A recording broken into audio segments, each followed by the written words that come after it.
one champion in the arena at top.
Cheats up, filling in my bag, yeah.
Shake that money maker in my face. It's a favor. Ooh, I love your misbehavior. Party till I die with my chin up high. Welcome everybody to another episode of Yo Crypto. I am Chair. Right over there is Lake. Hello, Lake. Lake is muted. Also, Alvy is here on his lap. Of course, Alvy exclaim, dog. Oh, I muted you earlier. Hello, Lake. Hello, Alvy. Hello. Am I? Seamless. You're there. I'm back. You're here. I can hear you. I can hear me. Alvy is unless he sees another dog, he's pretty quiet, so he'll chill. But this is him. He was seeing what we were doing, and he's excited. He had a pretty adventurous night. I kept him up in case we had to go run for the hills for the tsunami, which hit San Francisco at like 12:30 at night. And I packed all my non-insurables and a Charles Bukowski book and recreational assistance, and we're ready to go at a moment's notice. We have a reservoir where we can go about, I don't know, quarter mile up. And we have lots of hills, so I wasn't too worried, but just in case I'm on the bottom floor, so in case there was flooding. And so yeah, I mean, we were that was how we spent our tsunami night. What about in Los Angeles? Did you guys have a warning? Yeah, there was a warning, and we were on alert until nothing happened. Thank God. Yeah. Of course, nothing ever happens, and so we could have foreseen that. However, we were on alert, and here we are. Thankful that no one was affected. At least not that I have heard. You guys, unless you're like Mulholland, right? Yeah, you guys don't have hills to block you off, like from the. No, there's hills. Oh yeah. It depends on where you're at on the coastline, but I think throughout the Southern California coast, there's high ground for the most part to reach, and or jetties, and levees, but we don't know about those levees now, do we? We're all hills, so we're all hills, and then if we go peninsula, we're also mudslides. So, but yeah, no one got hurt. The last earthquake I really remember was I was like 4 in the 89, and like this earthquake, even though it wasn't in a populous area, was like more than that, I think. So it was pretty. It was pretty adventurous. The earthquake originated in the North Pacific, if I understand correctly. Off Russia. It was Russian sent, like some other, just a ruckus, just a literal shattering of norms, and but it reached like 700 miles to Hawaii and to us possibly. So 700 or 7,000? I don't know. Yes, something, a number, long distance traveling, seismic activity. What's seismic is our viewership already up at 39. Thank you for tuning in. Please like and share and retweet and subscribe and do all the things. It is an exciting day today. It is the 10th birthday of Ethereum, the network, the blockchain, the world computer and database. 10 years old today. Wow. And it is number 2 officially in terms of what it's worth. If we are measuring by market cap, then yes, Ethereum that's what I meant. Number 2, and Bitcoin is number 1. And I believe that Bitcoin and Ethereum are pretty solidly placed. Number 3, XRP, Ripple. But Ethereum's market cap $448 billion. The market cap of Bitcoin $2.3 trillion. So something many magnitudes more, but Ethereum ever so slowly creeping away and eating away at that ETH BTC ratio. Did you see Alvy's excitement when you mentioned Ethereum? He just went right, like he was like, "Tell me more." He was all ears, and he has big ears. So he's a good dog. Yeah. He exclaimed at the sound of Ethereum. That's good to hear. I have like $43 worth of Ethereum, so that's great news for me. I can go to Boca Raton and retire, pretty soon off that. And but what like I don't know, like it seems like the more hip, like Bitcoin seems maybe like AOL or Facebook, and Ethereum seems maybe more like TikTok or whatever the fuck is popular. See, Ethereum is MySpace, and Arbitrum is Facebook. No, I don't know. I But don't know if like, it's more hip. They do different what things. what you said a lot. It was like the blockchain and all this, but like, what separated Ethereum from everywhere else over the last decade? Would you say? Developer enthusiasm, Mm. ecosystem, and community, and utility. If we're like comparing functionality, but And the that came from the people that started it or created it. it came from its design, the way that the founders designed it, the founding documents, and the implementation. Bitcoin is a ledger. It is a world distributed token, coin, Mhm. rather, and that's basically it. It does not have any I see. virtual machine capabilities. It is not a computer. It is not a database. For the most part, you can kind of mold it to acting like a database if you want, but it wasn't designed for that. Ethereum was, and that's the main differentiator. So could And you say that Bitcoin's more simplistic in nature? I could Utilitarian, say that. maybe utilitarian, and Ethereum is more maybe creative. What does utilitarian mean? Like just for like utility purposes, more than like it's very like you see what you get and you use it for what it's supposed to be. Where Ethereum maybe is like multifunctional, maybe more creative. You said design wise, and maybe that's what the attraction is to like people that use more in the know, more experienced users, investors. Perhaps both projects have their hardcore maximalist fans, and then both projects have people who see the value in both. In terms of features, Ethereum has many more, but it's designed to do a lot more. Bitcoin is a lot more straightforward. You have tokens, I have tokens. We're sending tokens to each other, and that, like, for the most part, there's more because now there's things like runes and ordinals and stuff. But that's still. So what is Ethereum different than that? What you just said. Ethereum, like on Ethereum, you can launch an arbitrary computer program because Ethereum is a virtual machine that is Turing complete. Basically, what that means is any code that compiles, any program like that is true that compiles, you can run on Ethereum. The barrier is the smart contract size. Like the program or the smart contract has a limit to how big it can be, and there's a cost to deploy it. So if it's a big old gigantic thing, there is a cost associated with the transaction that actually launches or deploys that contract. And can you go more? Okay, sorry, go ahead.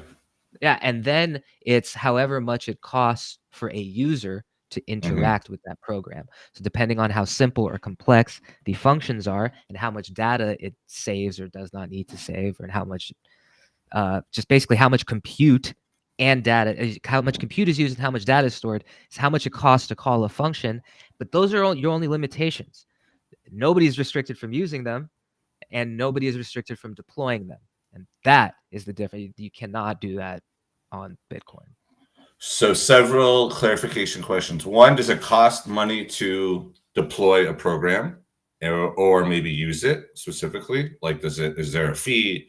Or can anyone just like upload based on the terms and conditions? It costs transaction fees, aka gas. Those are paid in Ether. Right. What gives Ether its value. To deploy a contract, it costs. And to interact with the contract, potentially it costs if the function that's being called, or the element of the program that's being called, does it require compute and or storage resources to be used? And if the answer is yes, then there will be some transaction cost associated with it. And how high or small that will be is relative to what is that function or thing doing that you're interacting with. Sometimes, though, and there's plenty of cases in this where there are no transaction fees involved because something only requires what's called a signature, or just saying, hey, I was here. Yes, this is me. It's sort of proving your identity so that you can go further or access something that is gated behind restrictions that program is handling or that smart contract is handling. So oftentimes, yes, I would say even most of the time, yes, there is some transaction fee that is required. Over time, that transaction fee, especially on Ethereum, has decreased Right. exponentially. In the great gas wars of the last bull run of 2020 and 2021, it was commonplace for people to and I mean commonplace for people to pay $400 in transaction fees Per to try upload. to get into per transaction Oh wow. in times when the gas was really high because the network was that clogged.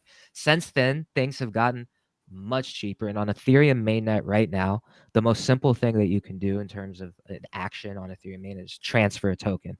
I'm taking a token, I'm transferring it to you. It's just a transfer. It's like, take it from this address, put it there. It's a very simple thing, but it still requires a little bit of compute and a little bit of data storage utilization because you have to update the state of both of those wallets and record that action. So it's not that much, but it's a little bit. So it costs right now, I think the other day I did it for like 2 cents, but I could have gone even lower.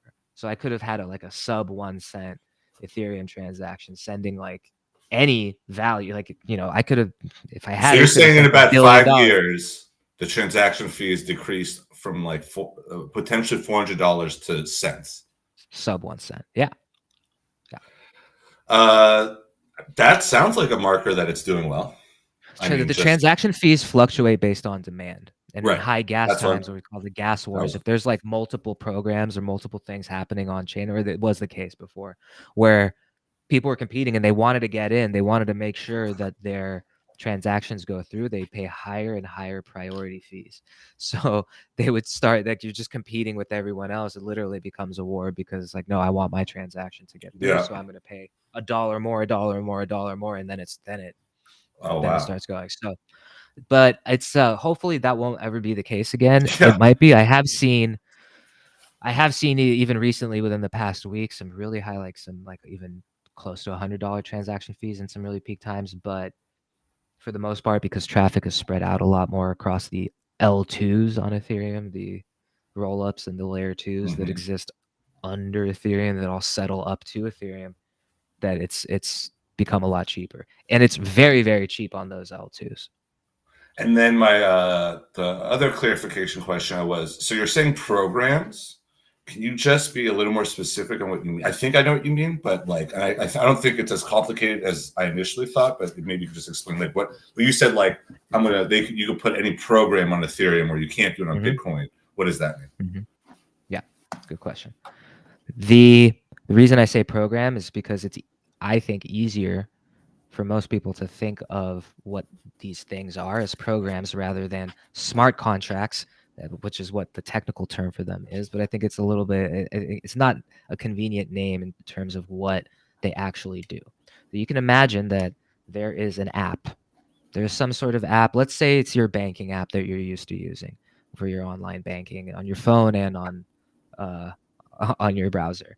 And it is a fully packaged app, meaning like the code exists in a repository and it has all sorts of actions and it relies on all sorts of stuff. But at the end of the day, like it's an app that functions. And yes, it has bugs, but it works basically the way that it's intended and its code is true. You can, in theory, replicate that entire application and deploy it on Ethereum, where it will live on the world computer and database that anyone can have access to it, interact with it, create accounts with it. So think of it, even program is a bad word, application. Okay. You can launch any sort of application on Ethereum, from simple to very complex. Within the diameters of whatever terms and conditions that you kind of mentioned were loose, like size. Basically, there's a size. Yeah, there's a size limit to the amount to like. It also like relevant. It has to be kind of relevant to cryptocurrency. No, like can't just be like. I guess what I'm thinking is like when you're saying you could write anyone, it's like, oh, I could put like a basketball application on it. It's like no, like it has to become like relevant to. No. Oh, okay. Absolutely. You absolutely could. The reason that let's say you have some sort of financial aspect to that app and you want everyone in the world to be able to interact with it to play the game or purchase the merchandise, whatever the application is. And if you want it to be available to everyone, bypass third party, um, bypass financial rail, like classic financial rails.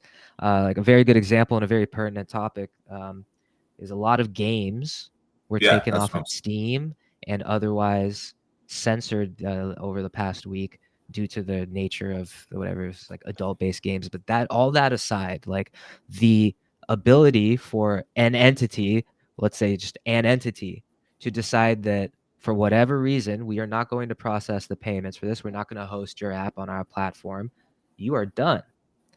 If you launch your app on Ethereum, there is no censoring it. Your app will always So, be what is the connection between the price of an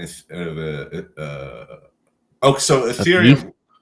Okay, so I think that's where my thing is. So, Ethereum and ETH, what is the correlation? What is the difference? Just like Ethereum is the network. Ethereum Yeah. is the blockchain. Ethereum is the network. Ethereum is the system.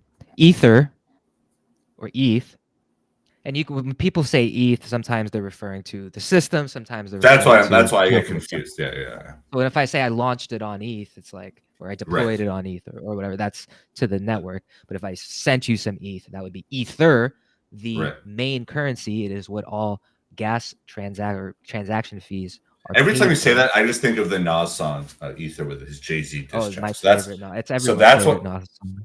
so that's what I'm going to think about when I think about the gas and the coin. That's Nas Ether thing, and then there's Ethereum, which is like this crazy ass network. It's that thing that makes your soul burn slow. Yeah. Okay, so there's Ethereum. Okay, so I gotta get on, I think, the network and really explore, because now this is blowing my mind a bit, like what Ethereum is, and now I'm kind of getting why you're so excited or why you're into it more. It's so it's like the world is your oyster. You whatever your mind can conceive of that can actually be coded can be deployed for anyone to use. This has implications for art, for science, for finance, obviously. And the first one is finance. The easiest one to digest for people is finance. And a great story that happened yesterday. I did a stream yesterday with my buddy Andy over at Hyperfi. What's up, Hyperfi Andy? Is Andy better than me? Like on a whatever, you can answer that later. But go ahead. Is he better than you? Andy's my former boss, and I mean, is he better co-host? But you don't have to answer that now. You can think about it. But yeah, so what was your story that you're talking about with this guy named Andy? Apples and oranges. Andy is a PhD in game psychology and communication. He was a tenured professor in Michigan for that was his career before crypto. I have a dog, so he has a really cute dog, but it's not a lap dog. What's to cut it to the meat of this story in particular? About the finance and Ethereum. Yeah. So Andy's product is an automated money market. So basically, you can deposit tokens and earn interest on those tokens. Why? Because people want to borrow those tokens and use them for further financial activities. And so I, as a depositor, earn a percentage of interest for providing, and you, as a borrower are paying a percentage fee for borrowing. And so that's the product, right? Now this is where, so I did the stream with Andy, and Hyperfi is hyper.fi, and it's on the Hyperliquid network. My father was watching the stream, and something clicked for him in that concept is very simple for anyone to understand. And there are a number of USD based stable coins that are available on Hyperfi to deposit. Some of them up to 50% APY. And that kind of connects to what we were talking about, because like JP Morgan now uses stablecoin as collateral. So now you're really not only entering the mainstream, like you can really kind of materialize this into real money much faster, and kind of it's brand new in that sense, opportunity wise. Anyway, exactly. And the thing is, if you look at what your local bank is giving you for U.S. dollar deposits, Yeah. it's certainly not anywhere near 20%, let alone 50%. And so the game becomes, like what clicked for him is the financial game in this sense Mhm. is you can literally chase the best percentage at any time for your U.S. dollar-based stable coins Yeah. and earn a And then relatively use that as predictable. collateral in the stock You market. can. Potentially, yes. You can spin it all sorts of different ways. That is what the big boys are going to be doing in Yeah. terms of the blue chip billion-dollar funds. But in terms of your, let's say, more common user that has some value that they would like to see grow, they would like to see grow in a stable and predictable way that is gives you a better return than your bank. Let alone like that is setting aside how difficult it is to interact with the bank, how restricted it is in terms of the hours and the types of interactions. where Regulations. Ethereum doesn't close, baby. Yeah, regulations, ID requirements. all Ethereum those has things. never shut down. There has never Yeah. been a second of downtime on Ethereum ever. No other blockchain network can say that, not even Bitcoin. And compare that to your local bank. And then not only that, we weren't going to get into it today because I talked enough about the guy in the White House, but he just deregulated all that too. And he just, he did this Genius Act and he had a crypto week, and I have to get more into details, but like he's made it even easier to do all that stuff now, in a sense. Or Yeah. no? Yeah, and one last hurdle I think is Roman Storm's trial has come to the jury deliberation phase. I think today. This is in England. This is in New York. It's a federal case for the Tornado Cash, the Tornado Cash trial, and it has a lot of implications about developer freedom and the types of, I don't know, the type of security that people working on this type of tech might have, especially in the United States.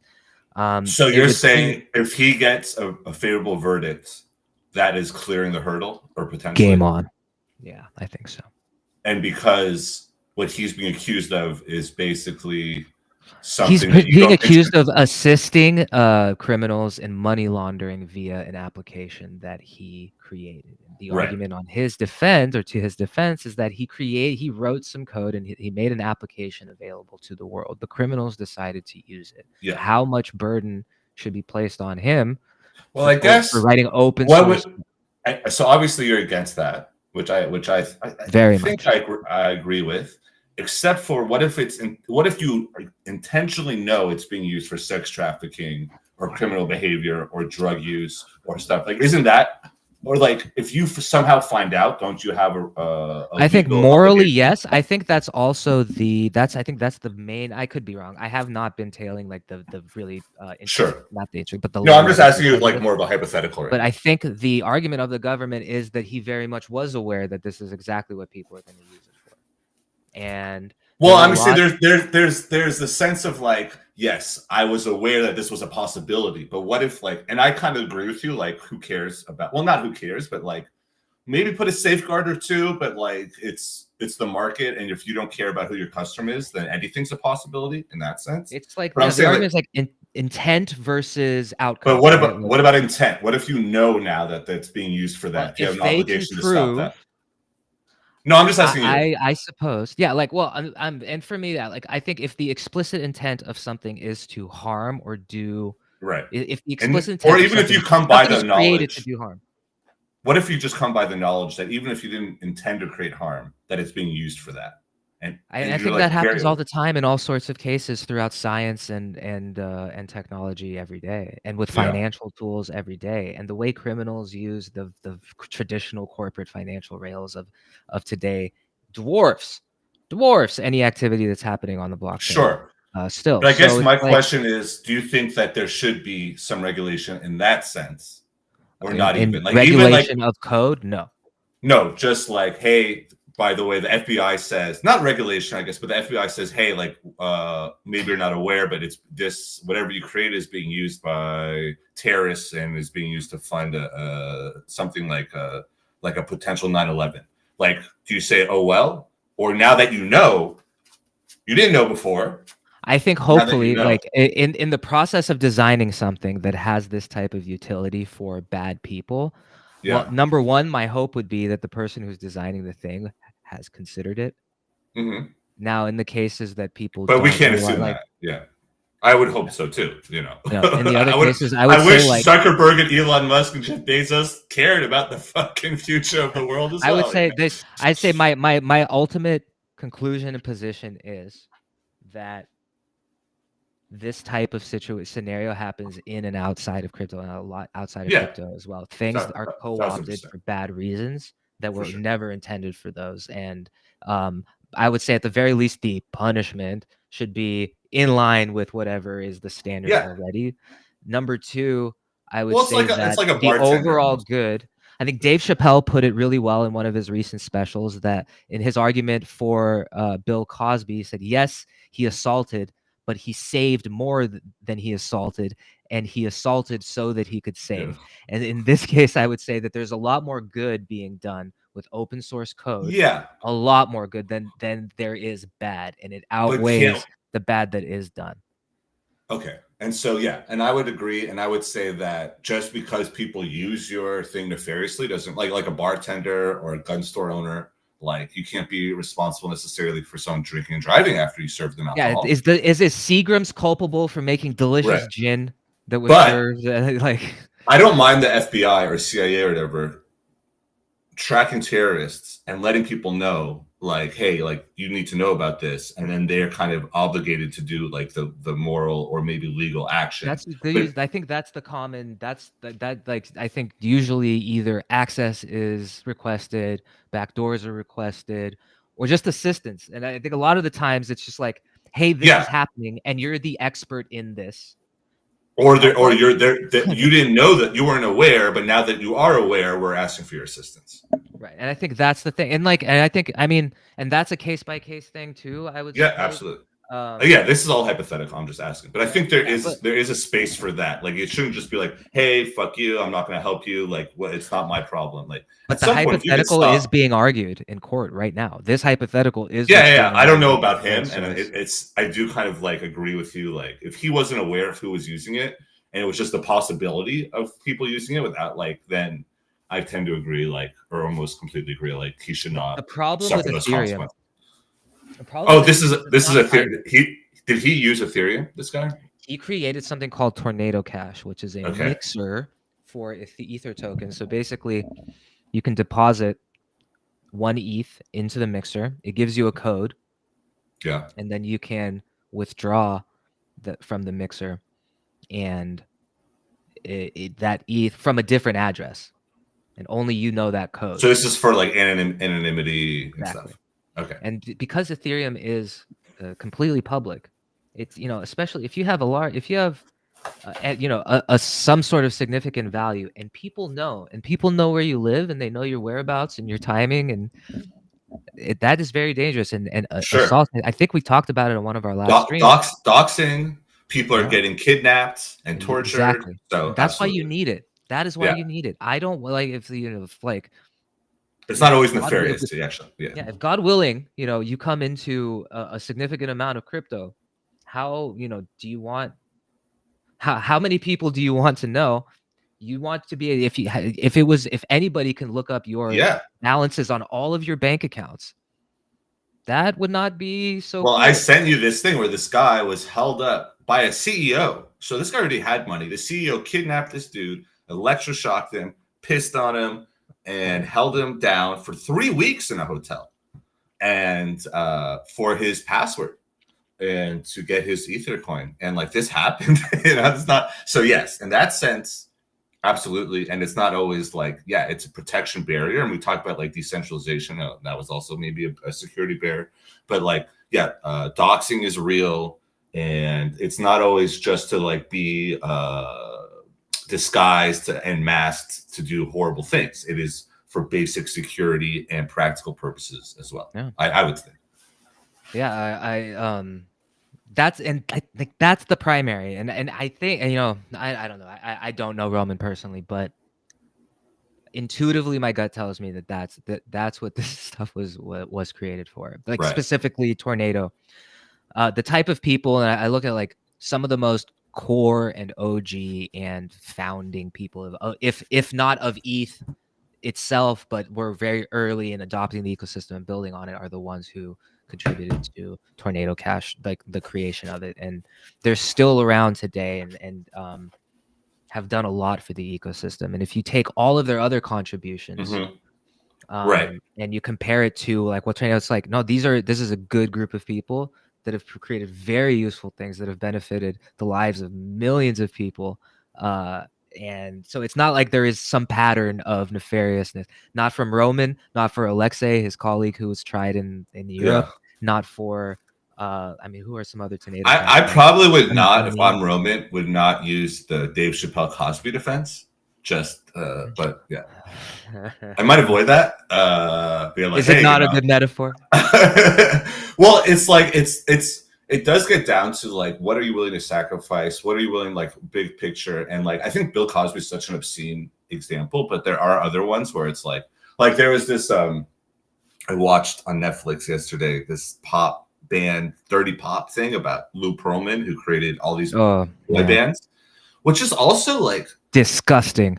But how popular were they? Do you remember? And it's all based on nonsense. And when you think back how popular they were, and because I was talking to you earlier backstage about how we live in a made-up world and we're just doing whatever we want, and how like terrorist acts are based on shitpost jokes that just get out of control, like 4chan and 2chan. 4chan was just, I watched the whole thing. It was just like people having fun and joking around. And then it turned into like Nazi propaganda in like a year. And then people were like using jokes they thought were taken seriously, like people that were like, that started it. Those jokes turned into conspiracy theories that led to people dying at this January 6th White House. So, but like also but that happened in the 90s with this Perlman guy. It was all make-believe, these boy bands. So it's not like something new. It's just even more, it I guess, exponentially grew. But this dude stole all this money from old people to fund all these bands, and all these like pop stars are like, oh, he stole money from me. He stole money from me. And then, but they are so willingly joining these pop groups, even though they know that he might steal from them. And so like, I don't feel bad for the pop stars that didn't get every penny that they thought were owed to them. It was completely manufactured. But I guess my point is like, this Perlman was disgusting and terrible and stole money, but he created so many boy bands. He created so many people that, like, so much fandom, so much money for the US and all these people in Orlando resurrected. Like, he still deserves to go to jail though, but like, pretty sure he was also sexually assaulting. There's no proof of that. Actually, there's no proof of that. I'm kind of sensitive to that because they always like take like the fat Jew and they feel like he's like, they're all Harvey Weinstein. Didn't he savagely and viciously, allegedly, and not according to the thing they said, like there was he was like, he never really had like a family life, but like no one saw anything according to that. I don't think he was accused of that, but that was kind of the rumor. Like you're not like, wasn't his colleague P Diddy P Diddy? He had a lot. I don't think he was a colleague necessarily. Like he knew everyone because he was a big. He wasn't as big as he like. But my point is like, let's put that aside. What he was convicted of was fraud and Ponzi scheme, the largest Ponzi scheme, $500 million, blah blah.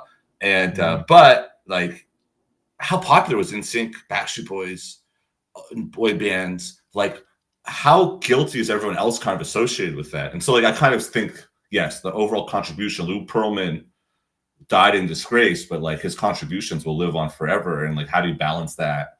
And do you not listen to the Backstreet Boys? Like I wouldn't regardless, but like if I did listen to the Backstreet Boys, like would I stop because all that was funded by ripping off old people's savings? You know, and people do that. People literally, but like so that is kind of crazy. But anyways, that's the Dave Chappelle. And so there should be a verdict today or something, right, on this Roman? Or at least like I think they're going into the deliberation phase today. So we should. I saw he didn't testify, which is typical, but maybe not always the greatest indication. Just opening yourself up to cross-examination is tough because there's like cross-examinations you can be very direct and Yeah, especially something so yeah. dubious with like, did you know? Did you not know? And you're under oath. Yeah, it's like, all didn't that you stuff. like you knew they would you knew that they would do this with Tornado, Yeah. didn't you? And you're like, well, hypothetically, it's possible. So you did know, and like you're under oath. I'll remind you. So yeah, I do understand why, but like, okay, But so it also humanizes, like the risk they take is humanizing the defendant too much. That's why it's also sometimes preferred. Like that's almost why they have to go after them, because it gives the defendant a chance to humanize themselves. And then the prosecution almost has to go after them to try to get them to crack. But again, they're risking humanizing them further and becoming the enemy or becoming. and typically, if you believe, if well, actually, I don't know because I'm not a lawyer, but typically, when the defendant is convinced of their innocence, that's the only chance they get to go on, or they're a psychological liar that can really put on a show, which has also happened. Like the guy from the Oscar Pistorius, Blade Runner, the South African guy with no legs who killed his girlfriend in South Africa, wasn't he? Well, yeah, but he would not of the highest degree. And it's because he actually like cried on the thing. That wasn't a jury. It's like different in South Africa. It's like a judge. But anyway, like he was pretty convincing. But like it's up to a toucan. It's up to a council of toucans, and are the oranges ripe? Yeah, it's not exactly to the have most your accurate liberty. description of South Africa, but yeah, I would no, I would he, choose it. Like if it was my liberty at stake, I would like, I don't know, a great blue heron to decide, maybe an egret. Toucans, you can't trust them. They're too busy holding up their own heads. I would trust a blue heron over a lot of the federal judges being appointed right now. Let me just say that in the U.S. Random choice, 2 fishes, blue heron, pick one, and that's Well, blue herons are pretty smart, so incredible birds. There's a movie, some Japanese famous animator. I can't remember his name. He just won an Oscar. Anyway, it was about the blue heron. So, okay. So happy birthday, Ethereum! 10 years. I'm gonna start exploring a little more because I was a little bit. I get to be an idiot about Bitcoin, so I'll admit that I got confused between the ETH nickname. I recommend you do a few things. Oh yeah, give me some recommendations. So buy an ENS name. So like I have verycomfy.eth and VRYCMFY.eth. So that's like kind of buying your ETH handle, and you can name yourself Dude Like, and like the fewer the characters and the more desired the name, and whether or not it's even for sale. But you could probably find something that's relatively economical, and that way we can in the future put our address on the screen, let's say, and it's like, if you like what Lake has said, yeah, send me some on money. The show, send some ether, and people can just do it directly. They don't have to know your entire address. They just know Dude Lake or dudelake.eth. That sounds like a wonderful idea. That's one. Number 2, I suggest you deposit on Aave or some automated market maker. Deposit some funds, and maybe swap a little bit of ETH for some stable coins. Or just deposit some ETH directly to an automated market maker. So you're going to be earning some passive interest on those tokens, and you'll get used to those functions. Yeah. And then from there, you can start exploring the sort of the next level of complexity. How can you boost your APY maybe, or how, what sort of strategies can you implement to boost? But I want to check out like these games and shit also. That's the other really exciting part of it. A lot of the games on Ethereum are launched on layer 2s because they are faster and cheaper, and because there's so many actions that you have to take in a game potentially, then you have to. I would recommend, if you're going to get into a game, Aavegotchi, now on Base, is an old long favorite of mine, probably the longest running Web3 game, or one.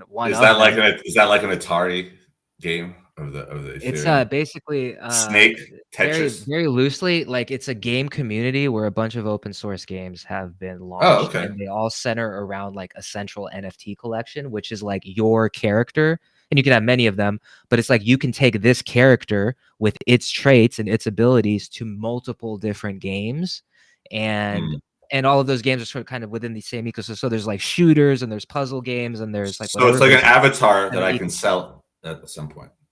Exactly. And you can level it up, and so Yeah. you can make it more desirable and sell it. You What can was buy that, different items. What was that Spielberg movie where everyone's in the system? Ready Player One. Yeah. Yeah. Sounds fucking like that. It's basically, I mean, basically it's like that, man. Like that's what the entire web, crypto, Ethereum, really everything. Like what's really exciting is that there are bridges now between everything. There is a bridge. There's multiple bridges between Bitcoin and Ethereum and other layer one blockchains like Hyperliquid and fucking Polygon and Avalanche and all these other. Well, that's why I kind of got like Hyperliquid's cool though. When I started getting interested in Bitcoin, it was like I realized that this is not just finance; it is becoming central to culture and the memes and the NFTs. And then you have Doge and Trump coins, so that's entering the political sphere. And you have 4chan and we saw that anarchist show, and so now it's kind of becoming like entertainment / lifestyle culture, and so it's kind of amazing. I guess we can end this segment on this. Like, do you, with Ethereum, now that it's kind of the second one, which makes the whole kind of industry a little more not legitimate, but like real, I guess. Is this, you've been in it basically for that long, right? The 10 years when you started with almost like 2016 is like 9 for me. Yeah. Are you surprised how fast it's progressed? How slow it's progressed? Do you think? I mean, besides the way, which is obviously so unpredictable, especially in this space, but like if you said in 10 years, Bitcoin's worth this, Ethereum's worth this, all these altcoins, like, is this surprising to you, or does this kind of make sense to you? I would say, for the most part, and very generally, to keep the answer simple, I'm more or less. This is what I expected. Yeah. This is what you saw in 2016. Yeah, like the type of adoption, the price action, the utility increasing. So what do you think? So what about 10 years from now? More or less continued growth, probably at the same pace. $1 million Bitcoin. Probably. In 10 years. Yeah, probably. Because what 10 years ago was like hundreds of dollars. Exactly 10 years ago, it was sub $100, I believe. Yeah, and now it's $120,000. Yeah. So that like, tracks. I mean, if we just continues the trend, then and the inflation rate of the US dollar as well. So, I just got to go to the bank and be like, "Yo, I need a $120,000 loan. I gotta buy Bitcoin." I will not name any names, but I know many people.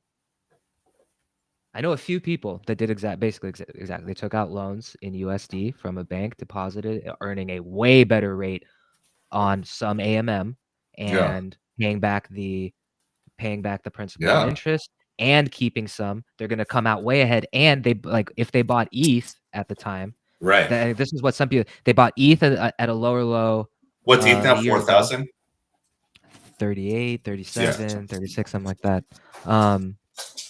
37. So when ETH was at 1,500, 2,000, they take a loan out in USD, swap it for ETH, deposit it, earn interest, pay down the and now you could do fucking stable coins. Yep. Now you could use stable coins and pay off the loan with a lot less regulation and you don't have to interest. Risk. Let's say I think ETH is going to go up, but it's a real risk if I swap everything to ETH and then the price cuts in half. Now the interest that I'm earning and the price of ETH is not worth. Now I'm backwards. But now you could even hedge with the Trump. With the Genius Act and the Crypto Week shit, whatever was passed, and the stable coins being JP Morgan. You can almost. I'm guessing here. I don't know. I'm not a finance guy, but you could like hedge it a bit with the stable coins. And then take on as much risk. You can just take a loan from the bank and keep it in USD and deposit it and get your percentage back and pay it off, and never take the risk of swapping and being exposed to ETH price going down or some other token going down. Or at the very least, the interest rates are so much better with the stable coins that you can at least mitigate that factor as well. So with the risk we were saying. So wow, shit, maybe interesting, eh? This is why I'm doing the Stuff, show. huh? It's getting the juices flowing.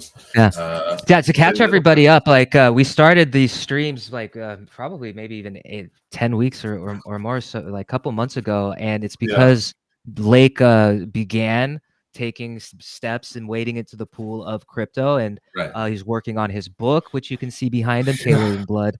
Volume 3 is coming. Morning Mist Right. available now on Amazon. And that's what this And- was. It was about the scams and about stuff, and we could talk about that later on. But like, and also I just dug the culture, and yes, my dog is demanding my attention, and I see you. You're very good. But yeah, so basically, with a very lack of good segue here, you were on X, formerly Twitter, tweeting or Xing now about this guy named Jeff. We have a hi Jeff, spelled the Geoff, which is that short for Geoffrey? And what the hell is going on there? You did like while people were watching the tsunami warnings, you were kind of talking about Jeff and this pond, and maybe you want to get into that for our audience.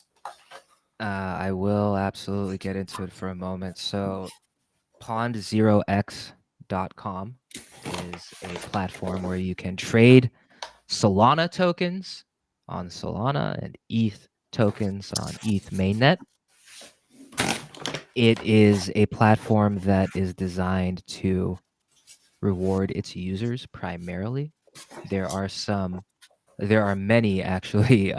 There are many features to the Pond0x ecosystem, and one of them was just released yesterday, and it is an AI assistant tool named Jeff. Now, Jeff, as far as we can tell, can analyze not only the activity in your wallet and advise you how to better act within the ecosystem, but Jeff can also see your social media activity if you link your Twitter account. And if you are posting good things about Pond0x and referring people in a nice and productive and growth positive way, you might be rewarded even further via the platform. So you were hustling last night. Well, the game theory on this is be positive about Pond. If you are positive about Pond and using the system, then it behooves you to increase your rewards by being even more positive on social media. You could add Jeff. Well, Jeff is scanning your posts.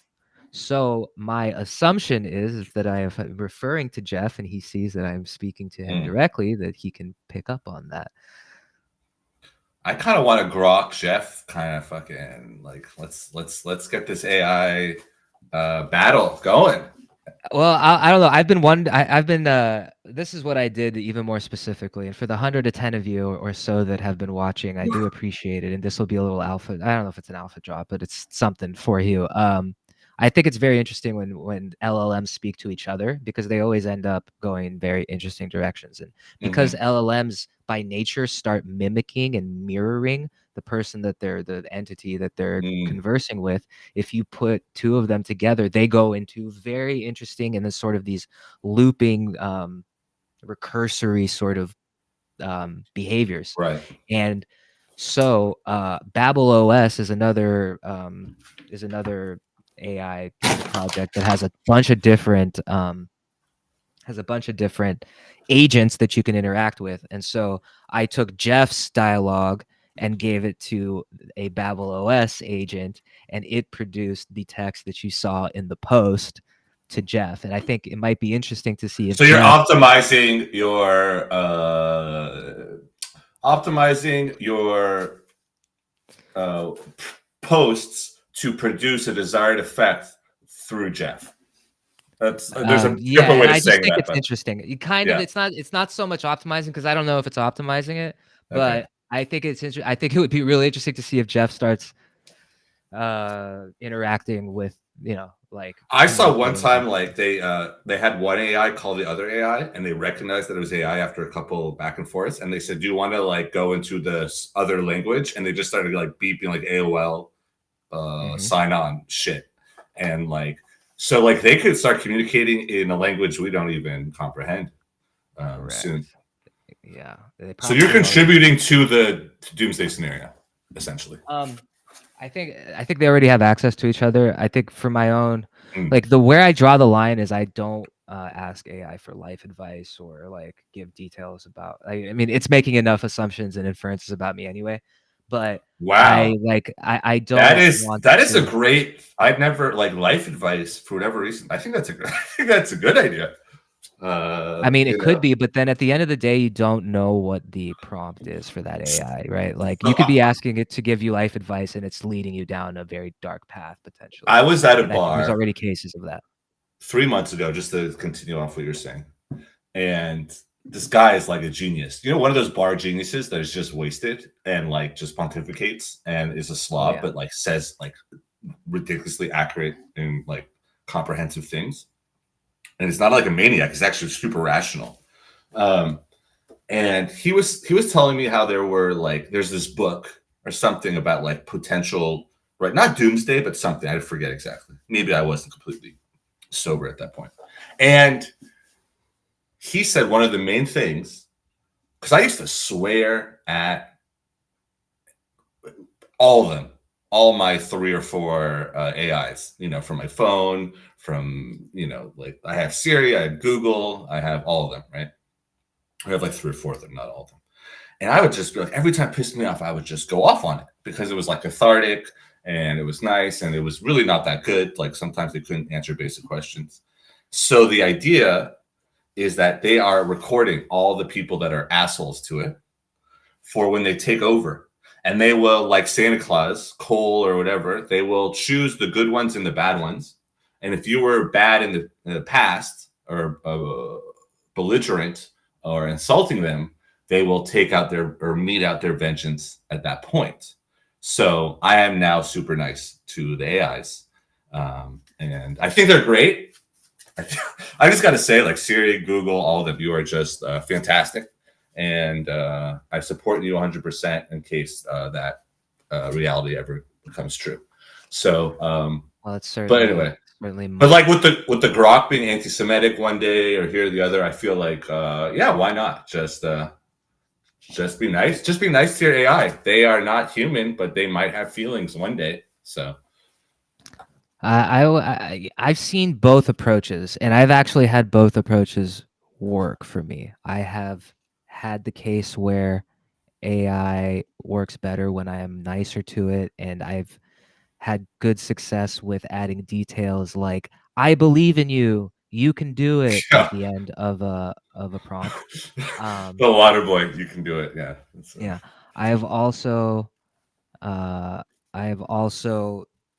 been advised to be more strict with it, and you can threaten it and say that if you do not behave in the way that I am specifying and begin to hallucinate, I will not use you anymore. And I met with your boss yesterday, and he likes me, and if I recommend him to turn you off, he will. So you better act right. You have a carrot. Like you have a carrot and stick approach to yeah. So to get back to Jeff for 1 second, and I'm lagging really hard on my end. I don't know if it is for you, but this is the only interaction that Jeff has done with me so far. And he says, "Hey, buddy, Chef Jeff here, new to the pawn scene and learning the users like a Baroque symphony meets Solana vibes. I'm going to scope out your Twitter profile and rate that pawned passion Jeff doesn't miss. 851 swaps. Reward boost imminent. Pro for 10 months. Something special brewing. 5 wallets. Watching closely. Keep cooking." Wait, this was Jeff. This is Jeff's response. This is what Jeff. Yes. So Jeff can see my wallet activity. Jeff said that he's going to check out my Twitter activity. Jeff told me to keep cooking. And Jeff told me that because I have so many swaps, and that is nothing compared to some people. I know people that have 25,000 swaps. So far, and I mean, not to reveal any big numbers, or any real numbers, but based on my swapping and mining activity on Pawn0x, like, if I continue to behave in a manner that is positive for the ecosystem, Jeff is going to hook me up hella. And that's why that is the that's why point. we have a high Jeff even on the show.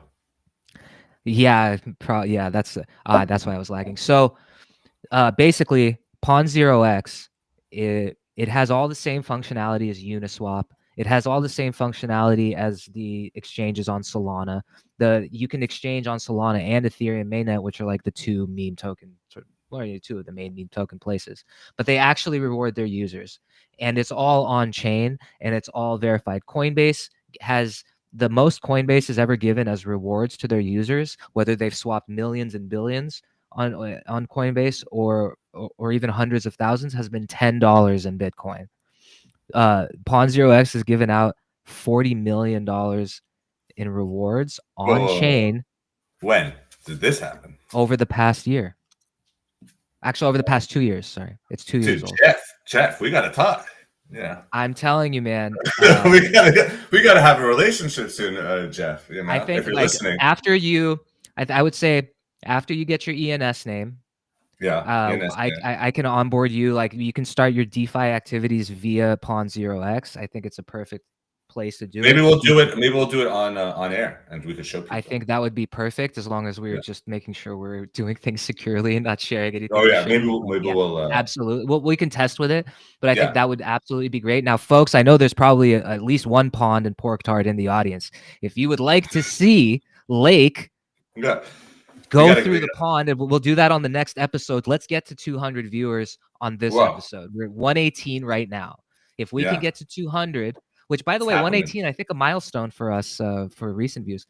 Let's get to 200, and then the next episode, we're going to onboard Lake into the pond, and we're going to share his swap link with everyone. So one of the many things you can do is you're going to get a referral code as a user of the protocol. You have to set up your wallets, you link your ETH wallet, you link your Solana wallet, and you link your Twitter account. Then you get a code, like a unique referral code that you can share with other people, and they can use that code when they are swapping. And you just for using the protocol and swapping tokens, you can receive rewards.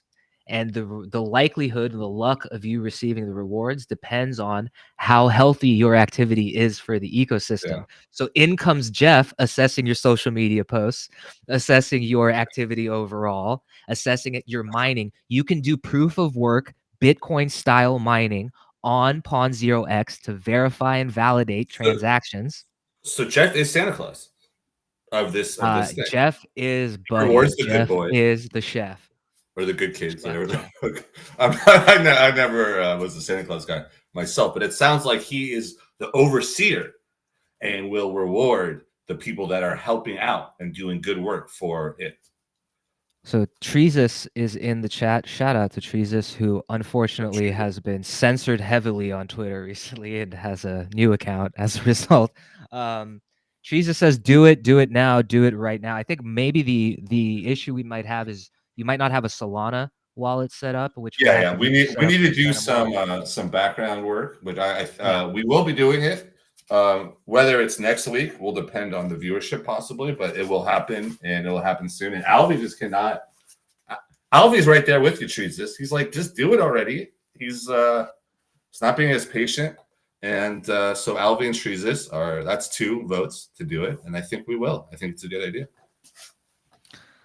Yeah, the Pawn Zero X journey has been really wild. There's a few ecosystem tokens within the platform. Pork is one of them. You probably see me posting a lot of pink frogs, pink versions of Pepe, and wondering what that is. That is Pepe Fork or Pork, the better Pepe. The real Pepe is pink.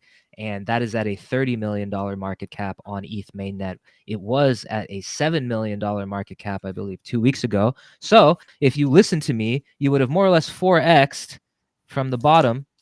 And by listen to me, I mean just ape into whatever I'm posting on Twitter. Don't do that. Please don't do that. I don't want you to do that. My friends have done it in the past onto things that I was being sarcastic about. Right. Well, that is the world. Look, I just saw a Trainwreck show, which is a series on Netflix, and this Area 51 was almost raided based on a shit post at 2 a.m. in the morning. So if you post it, they will come, and if it's sarcastic or not is irrelevant. You cannot use that as a defense. We were talking about earlier, like this 4chan. I saw another documentary on 4chan, and it was like just jokes. Just jokes. People were having fun. It was all innocent, and then it became those same jokes became the basis for terrorist attacks. So, well, do you know? Here's a piece of 4chan trivia. Do you know so Moot, who's the founder of 4chan, posted the first post. Do you remember? Do you know? He took it from 2chan, which was in Japan, because it was before smartphones, so it was like real easy ways to like communicate with emojis and shit. And then he took the code and he made it 4chan in the US. But do you so know what was the first? Yes, post. What did he say? So I don't. And it set the tone. It set the tone for the rest of 4chan history. Because if you say like, things are symbolic, especially the place that 4chan has cemented itself in terms of like human lore, human history lore, and what it has done, both good and bad. And then 8chan, I don't know. Right after that. QAnon. Did Moot start 8chan? I don't think. No, 8chan was he was like that was a weirder guy. Basically, challenged guy that's on a wheelchair and is like 2 feet tall. Do you know what I'm talking about?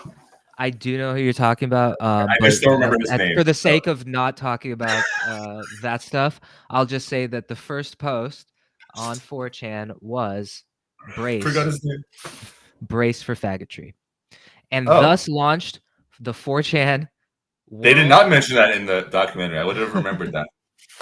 And the ball started rolling from there, and it's interesting to look at that, not because it's sophomoric. Mute was like a 16-year-old fucking prep dude when he started it. Mm-hmm. Like he was just he was not like some crazy guy in the mom's basement at 45, 50 years old. He was just a teenager. Yeah, he's a kid. I mean, most cypherpunks and I don't know if he's identifies as that, but like most of even me, like I would say like although I wasn't coding at a young age, I was absolutely stuck to the keyboard and the screen, starting at the age 10 or 11, and I don't know, I wasn't making any great. I think my trolling and the only thing I was really learning was maybe just to operate and to troll at. But that's all these people were doing, also. Yeah. They were just trolling. Most people started young. But I'm saying, like, the trolls become not only real. Trolling is an art. They become horrific acts, and the cream rises to the top in everything. And I don't know if this is to the shot. I don't know if we're calling this the top, but yeah, I see what you're saying. Well, it is what latches on, and people do have a feel for that. And like this kind of, just as a tangent, like this Jeff analyzing it is just another way of people analyzing what will become popular. And sometimes what becomes popular are hateful, trollish things. And we know that that's what the algorithm will sometimes amplify to its, or even specify to its, because customer. It gets engagement. So what now Jeff is doing this specifically, and we all love Jeff, so we're not talking about Jeff here, but we're talking about other ones can like amplify it to a much more horrible degree, and it probably will happen. And I think that's probably what is happening now that I'm just saying it out loud. I have heard reports, secondhand reports, whatever, podcast reading stories of people being driven to self-harm or worse based on their interactions with the LLMs. And because they interact more, I don't want to give too much information. Yeah. But you're kind of like not, you're right. I mean, it knows, I rely on it heavily every day. It really does know. And if you combine like it's inferred, I mean, it has, at the end of the day, I pay for it with a credit card. Yeah. So there, I mean, my identity and every profile that is linked to it that the LLM can access, it knows more about me than I know about myself, maybe in a meta way. But I mean, humans were doing that for a while on the internet anyway. So. Yes, but this is automated and is a lot faster. Yeah. Oh, yeah. That's what I'm saying. It's going to even be more efficient. It's going to be even better. And it's but not Jeff. Jeff is great. So Jeff is the best. Jeff is the best. Yeah. Jeff is the best. Especially if I get money from Jeff, then he's awesome. I don't even know if I'm allowed to say that, but I think the philosophy philosophy Jeff, behind Pond is very simple. Like if you do things that benefit the ecosystem, then you will get rewarded. And especially now, like people have been mining on the Pond 0x blockchain now for almost a year, something like that. And the rewards, the mining rewards for that action have only really started going out in earnest over the past month. So people are seeing, like, people have this really big backlog and they can see how many times they've mined and what's due to come to them based on that activity. But it doesn't all happen in one fell swoop. The rewards come out based on the activity on the platform itself. So the more people that are swapping and the more people that are mining, the more the rewards are flowing. And if that action decreases, then so too do the rewards. So there is a flywheel effect that happens because people mine to get rewards. Right. People have a certain amount of mining power before it goes away. And the way to reset that mining power is to do more swaps, to literally just swap more on the platform, or you can just pay with Solana to boost your mining rig back up to where it should be. That mining rig is validating the transactions on the platform and it's doing proof of work mining. So it's using the hash power of your machine to contribute to the network to make sure that all of the activity on the network is valid and true.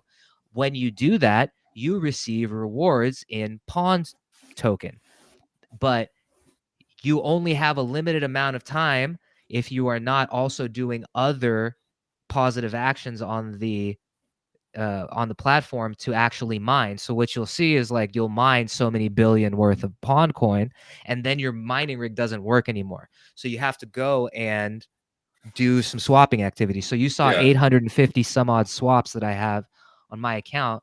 There are some people that are getting 20 that have 25,000 plus swaps already on the platform. So it's because of that, they are earning hundreds or more dollars every mining session that they are running. So it's classic incentivizing. Kind of sounds like what we don't want to encourage though is like Jeff should not be asking you for money. Should be asking you for time. Should be asking you for that. So Jeff will just tell you, like what actions will benefit you. And I only mention that because within the year, since we're talking about this year, since Sol gave out or whatever, Pond gave out $40 million, whatever you said, worth of coin. Between May of 2024 and April 2025, almost 500% increase in AI-related scams. So we just, one of the also reasons was not to get scammed that I joined and wanted to make sure people that didn't know much about crypto could get some tips. So people will not be asking for money. AI, if anyone asks you to like, hey, if you give me this much money, you can make this much, blah, blah, just by giving him like random coins. That's almost for sure not going to happen. That actually sounds more like Babel OS. Yeah. So that is like Prince of Nigeria stuff back in the day. Like, give me $500 now and you'll get $1 million later when I retake the throne, whatever the hell it was. And so, so just, but this looks like a legitimate incentivizing, which could also go haywire, but for now it's just time and effort. And that's what basically miners are doing in general, correct? Time and effort. Mine, swap, get rewards, do it again. Yeah. That's the loop. And don't get scammed. I mean, there's a lot of other and don't get just attacked. Don't get tortured for 3 weeks in a hotel room for your password. Try to avoid that. That guy was also lured by false promises, or I think I read not accurate, false promises of Bitcoin. So like, don't get lured by the quick grab in general. But this is like this is new. This is pretty cool. It sounds like unless of course people lose their shirt, then I did not promote anything of that nature. Just FYI. But cool. So hit up Jeff. hit up my. We're gonna set up my pond. What viewership did we reach? 200 share. 123. I like it. It's a nice, interesting number. 123. It looks like So we're not maybe gonna- if we combine it to get 300 by next week. I think we can get there, and since we are going to be doing an onboarding session, we can sort of show it as much on the timeline, and Yeah. people will probably. So yeah, I'm excited. I'm excited to jump into it. Ethereum, Jeff, Pond. It's once I could see now that I could see now how people, once they get kind of their toe in the water, how they could want to put their foot and then eventually just dive in and stuff. That's what happens. Yeah, but it's because there's so many. I didn't realize because there's so many different things. It's not just one thing that gets you in. It's multiple things, and it's a real world. It used to, like, I almost want to say virtual world, but it's so now enmeshed into the real world that you can't even just say it's a virtual world. It is a world on its own, but it's also part of reality. Yeah, I mean, yeah, it's bled over. Like the digital and the physical are melding. And yeah, it's very interesting. Whether it's finance, like finance is like the easiest and the classic one and the oldest, but there's really interesting things happening in decentralized science. Because science is a very controversial topic. Access to open source information, data sets, research is very gatekept, and open sourcing scientific tools, pharmaceuticals, revolution, exactly, and that is very exciting to me as well. And that has only barely been scratched, but people are focused on it. It's more rewarding immediately to be coming up with the financial tools, but there are the rewards. It's just a longer burn to get to the oil of the science breakthroughs that can happen. But that's another thing I'm very excited about in the next 10 years. And I would say that's the most interesting thing, maybe, because DeFi will continue to do what it's doing, and the functionality that we see will only get better and easier to use. But how might people leverage this technology to enhance the health of human beings, the health of the planet itself, via the scientific discoveries and work that can be done on these systems? And that is very fucking interesting. And that's what I'm very excited about. Absolutely. Well, this has been Crypto. I learned a lot. I learned, and I'm late. I learned a lot today. A lot. So I would say Chair really you dove deep and answered a lot of my novice questions. But I think my mind's not blown, but it is open to being blown. That's what she said. I'm having a lot of fun. We're certainly, in terms of our viewers and getting into interesting topics and just the flow between you and I as we get better in this. It's been a lot of fun. I look forward to continuing and getting into the pond next week. And thank you, viewers. We reached 132. I think that's close to the best live viewership that we've had so far. We are live on YouTube and Twitter and Twitch, and you can catch the recap if you missed it on YouTube as well. Yeah, YouTube has all of the replays of all of our streams at Chairs Table YouTube channel, and you can find all of on the live tab all of the past shows. We will be live again next week. We do appreciate your follows and shares and retweets, and thank you, Jeff.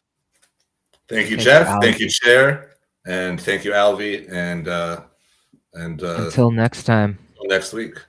Keep your chins high. See ya.